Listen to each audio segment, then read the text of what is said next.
दुनिया की महाशक्ति अमेरिका की मिसाइलें अब यमन में आम लोगों के सीने चीर रही हैं। अस्पतालों से कारखानों तक हर जगह मातम पसरा है।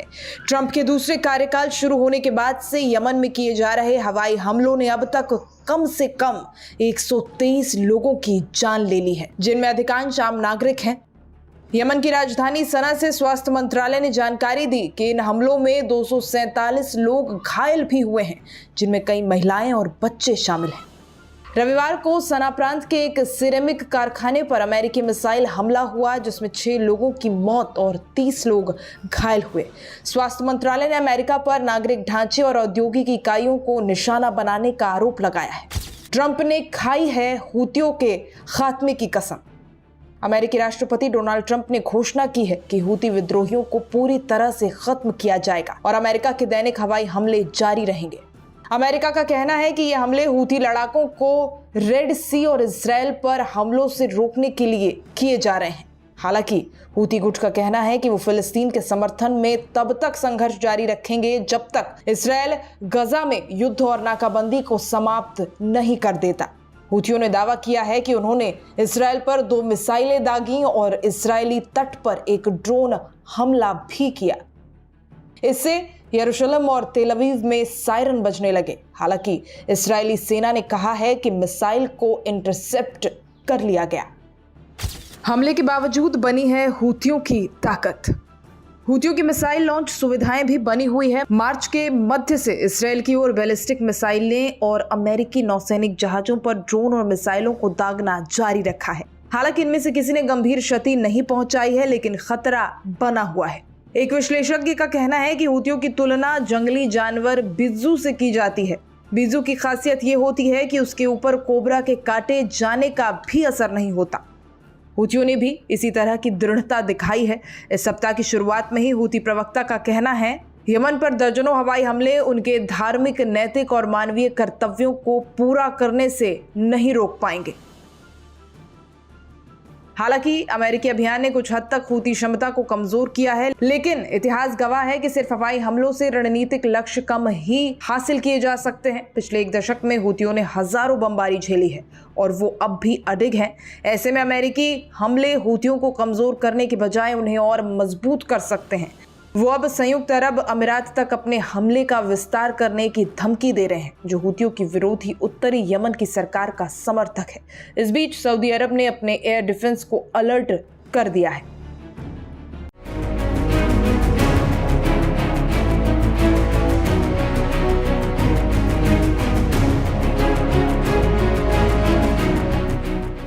ईरान और अमेरिका के बीच इस वक्त परमाणु मुद्दे पर डील चल रही है, लेकिन यूएसए के लिए चिंता का सबब बस एक ऐसी खबर बनी है जिसे सुनने के बाद खुद अमेरिकी राष्ट्रपति के माथे पर चिंता की लकीरें हैं। और वो खबर है ईरान का परमाणु हथियार बनाने के बेहद करीब होना। यूएसए प्रेसिडेंट बेहद चिंतित हैं। उनकी चिंता की लकीरों को साफ तौर पर देखा जा सकता है। प्रेसिडेंट डोनाल्ड ट्रंप ये खुद स्वीकारते हैं कि बातचीत में देरी हो रही है। वे चाहते हैं कि जितनी जल्दी हो सके ईरान के साथ इस मुद्दे पर बातचीत हो जाए। पहले दौर की बातचीत बीते शनिवार को हुई थी। अगले दौर की बात के लिए अब आगामी शनिवार को तय है।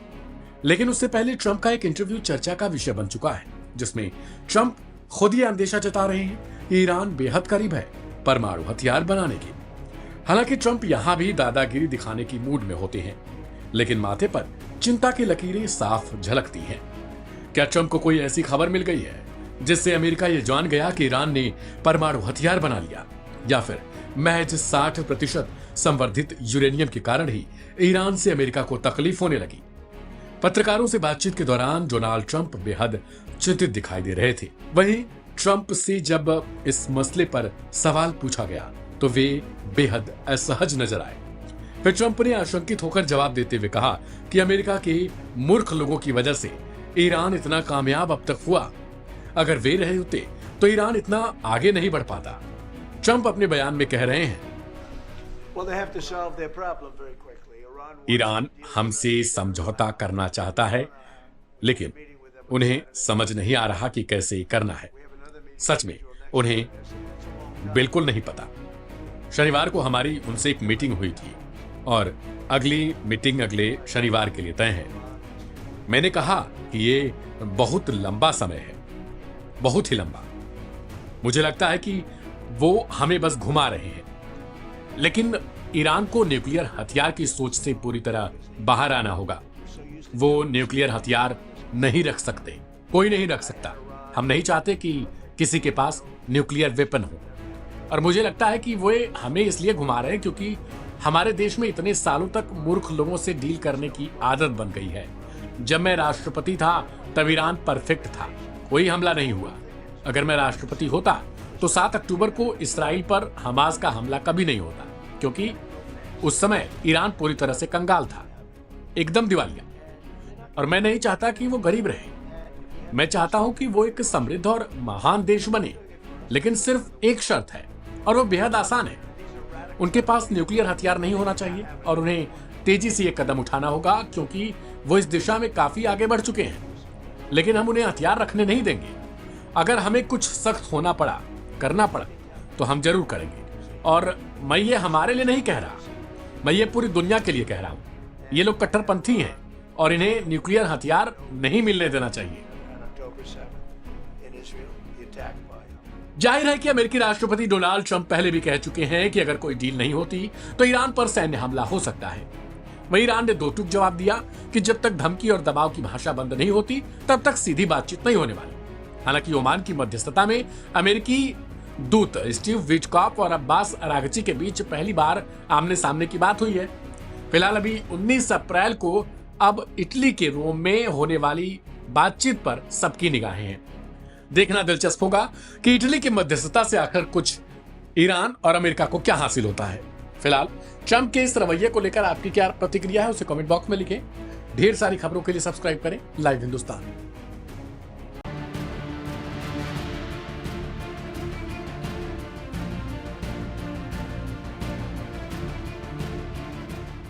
भले ही गजा पर पिछले 18 माह से बम बरसाकर इसराइल ने एक भरे पूरे शहर को खंडहर में तब्दील कर दिया हो और हमास के साथ सीज फायर में भी तीसरे दौर में गजा से फोर्स हटाने के अपने वादे से मुकर गया हो, साथ ही बीच रमजान में गजा पर हमले शुरू कर दिए हों, लेकिन बावजूद इसके इसराइल अपने सभी बंधकों को रिहा करा पाने में अब तक नाकाम रहा है और हमास अब भी इसराइली हमलों का जवाब दे रहा है।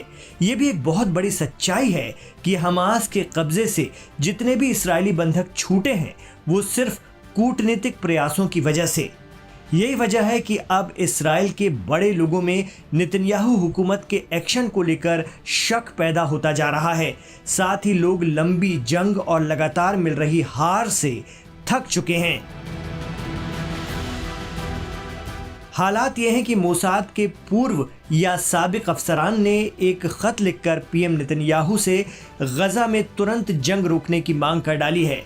लेटर में जंग जारी रखने से बंधकों और इस्राएली फौजियों की जिंदगी को खतरा बताया गया है। जानकार मानते हैं कि इससे इस्राएल में पीएम नेतन्याहू पर दबाव बढ़ेगा।